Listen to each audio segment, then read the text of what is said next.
Қайырлы күн. Бүгінгі жылдам Python сабағында біз input функциясымен танысатын боламыз. Pythonда input функциясы бізде енгізілген, берілген мәліметті қабылдауға, біздің кодымызға енгізуге арналған функция. Мына жерде тек input деп жазып, мен запуск басатын болсам, ешқандай процесс орындалмағандай, бірақ негізінде мына жерге қарасақ, курсор өшіп жанып тұр.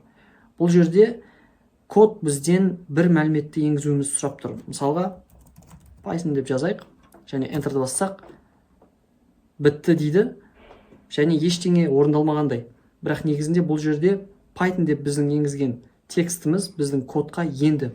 Бұған біз көз жеткізу үшін алдыңғы сабақта өткендей, біз бір айнымалы ашып, енгізілген мәтінді сол айнымалда сақтайтындай ету керекпіз. Ол үшін біз, мысалға, текст деген бір айнымалы ашайын, және біздің енгізген input функциясы арқылы енгізген текстіміз осы текст деген айнымалыға түсетін болады.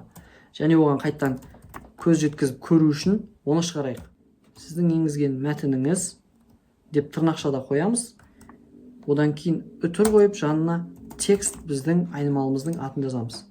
Осы жолы запуск басып Python деп жазатын болсақ, бұл жерде сіздің енгізген мәтініңіз деген мына принттің ішіндегі дефолтный мәтін, былайша айтқанда, өзіміз қолдан терген.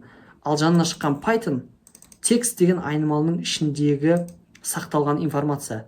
Текст деген айнымалының ішіне қалайша бұл Python деген сөз түсті? Себебі біздің енгізген мәліметіміз input арқылы алынады.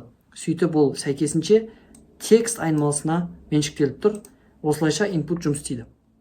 Келесі бір кезекті мысалды қарастырайық.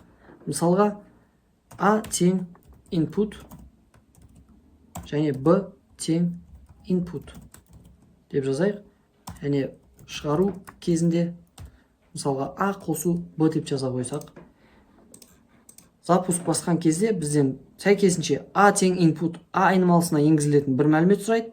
Оны енгізіп болған соң, мысалға 45 Enter'ді бассам, тағы да мәлімет сұрап тұр. Бұл екінші бір input B айнымалысына түсетін ақпарат сұрап тұр. Бұл жерге мен 23 деп жазайын мысалға.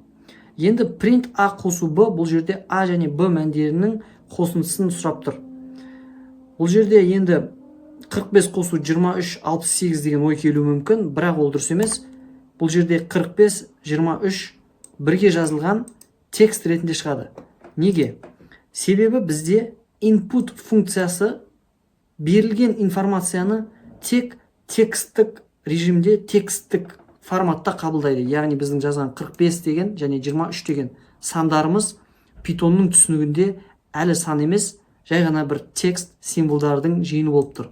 Ал символдарды қосқан кезде, қосу амалын қолданғанда, олар бір-біріне тізбектеліп жазылады. A және оның артына B конкатенация жазылады. Конкатенация деген бір-бірінің артына тіркестелуі.